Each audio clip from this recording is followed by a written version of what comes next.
নমস্কার, কেমন আছেন বন্ধুরা? কাকলিস কুকিং হাবের নতুন আরেকটি ভিডিওতে আপনাদের সবাইকে স্বাগত। আজ আমি একটা ভীষণ টেস্টি ইউনিক আচারের রেসিপি নিয়ে চলে এসেছি। হ্যাঁ, আজ আমি সজনের ডাঁটার আচারের রেসিপি আপনাদের সাথে শেয়ার করব। হয়তো এটা অনেকেই বানাতে জানেন, আবার কেউ কেউ হয়তো বানাতে জানেন না। আমি আমার মতো করে এটা বানিয়ে আজ আপনাদের সাথে শেয়ার করব। তাহলে চলুন আমার পুরো ভিডিওটা আমার পাশে থেকে দেখতে থাকুন, আমিও তাড়াতাড়ি রেসিপিটা বানিয়ে ফেলি। রেসিপিটার জন্য আমি 500 গ্রাম সজনে ডাঁটা নিয়েছি।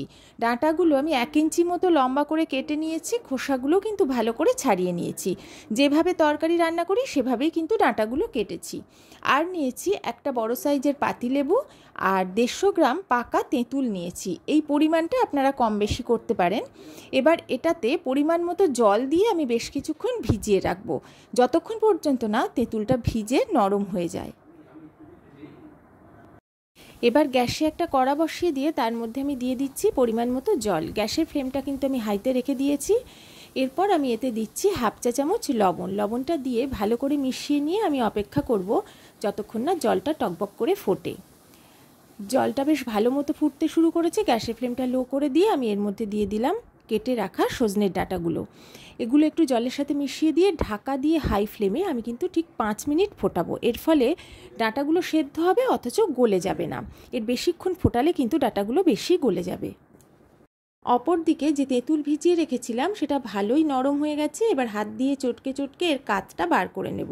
আর কাতটা বের করে নেওয়ার পরে এর মধ্যে যে ছিবড়ে আর দানা পড়ে থাকবে সেগুলো ভালো করে ছেঁকে নিয়ে তারপরে ফেলে দেব। ঠিক 5 মিনিট পরে আমি ঢাকাটা তুলে নিচ্ছি। দেখুন বেশ ভালো মতো টকবক করে ফুটছে। আমি একটু নেড়েচেড়ে নিলাম। এবার গ্যাসের ফ্লেমটা অফ করে দিলাম। গ্যাসের ফ্লেমটা অফ করে দিয়ে এবার আমি এর মধ্যে দিয়ে দেবো পাতিলেবুর রস। পুরো একটা পাতিলেবুর রসই আমি এর মধ্যে দিচ্ছি।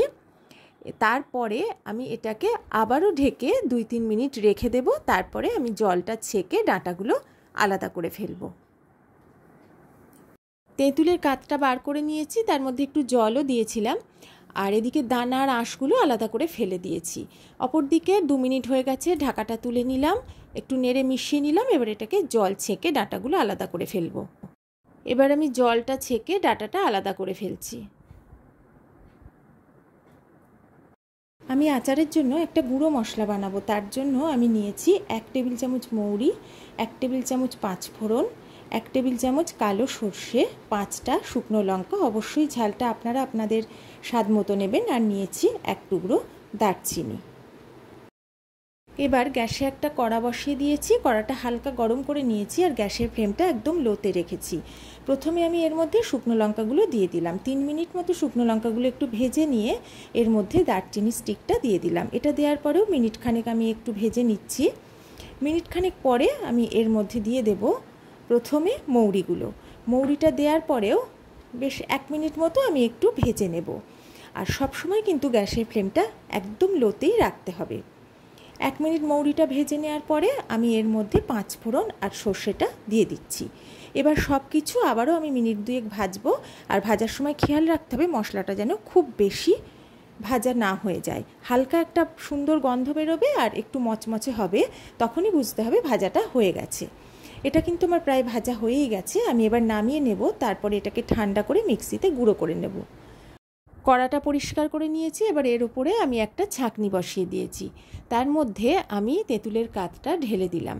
আমি কিন্তু গ্যাসের ফ্লেমটা এখনও অন করিনি। এবারে ভালো করে নাড়িয়ে নাড়িয়ে তেঁতুলের কাতটা আমি ছেঁকে নেব। এর মধ্যে যে দানা বা আঁশ অংশ আছে সেগুলো কিন্তু এইভাবে ছেঁকে নিলে পুরোটাই বেরিয়ে আলাদা হয়ে যাবে। তেঁতুলের পুরো কাতটা আমি ছেঁকে বের করে নিয়েছি। এবারে গ্যাসের ফ্লেমটা আমি অন করে দিয়েছি আর ফ্লেমটা আমি হাইতে রেখেছি। রেখে এটাকে আমি ফোটাবো। যতক্ষণ পর্যন্ত না এটা টকবক করে ফুটতে থাকে ততক্ষণ পর্যন্ত এটাকে ফোটাতে থাকবো আর সমানেই এটাকে নাড়তে থাকবো। দেখুন বেশ ভালো মতো কিন্তু ফুটতে শুরু করে দিয়েছে। টকবক করে ফুটে ওঠার পরে আমি এর মধ্যে দিয়ে দিচ্ছি আখের গুড়। আমি এখানে 200 গ্রাম গুড় নিয়েছি। মিষ্টিটা যদি আর একটু বেশি করতে চান তাহলে গুড়ের পরিমাণটা এখানে একটু বাড়িয়ে দেবেন। আর দিলাম 1/4 চা চামচ লবণ। এবারে খুব ভালো করে আমি এটাকে নেড়েচেড়ে মিশিয়ে নিচ্ছি। এবার গ্যাসের ফ্লেমটা আমি হাইতে করে দিয়ে এটা কিন্তু বেশ কিছুক্ষণ ধরে ফুটিয়ে নেব, যতক্ষণ পর্যন্ত না এটা বেশ ঘন হয়ে আসে আর গুড়টা সম্পূর্ণ গলে যায়। বেশ অনেকটা সময় ধরে আমি ফুটিয়ে নিলাম, বেশ কমে এসেছে, গাঢ় হয়ে গেছে গুড়টা আর তেঁতুলের রসটা। এবার আমি এর মধ্যে ভাপিয়ে নেওয়া ডাঁটাগুলো দিয়ে দিচ্ছি। ডাঁটাগুলো দিয়ে হালকা হাতে আমি একটু মিশিয়ে নিচ্ছি রসের সাথে। এবারে এইভাবে হাই ফ্লেমে প্রায় 5-7 মিনিট আমি আবারও ফোটাবো, যাতে তেঁতুল আর গুড়ের রসটা খুব ভালোভাবে ডাঁটার মধ্যে ঢুকে ডাঁটাটা বেশ ভালোভাবে মজে যায়। আর এই সময় কিন্তু খুব হালকা হাতে নাড়তে হবে, তা না হলে কিন্তু ডাঁটাটা ভেঙে গেলে আচারটা খেতে একটু ভালো লাগবে না। 5 মিনিট হাই ফ্লেমে ফুটিয়ে নেওয়ার পরে গ্যাসের ফ্লেমটা আমি মিডিয়ামে করে দিয়েছি।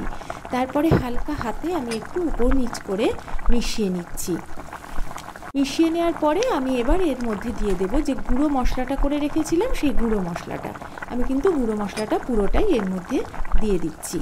এটা দেওয়ার পরেও খুব সাবধানে আমি আচারের সাথে মশলাটা মিশিয়ে দিচ্ছি।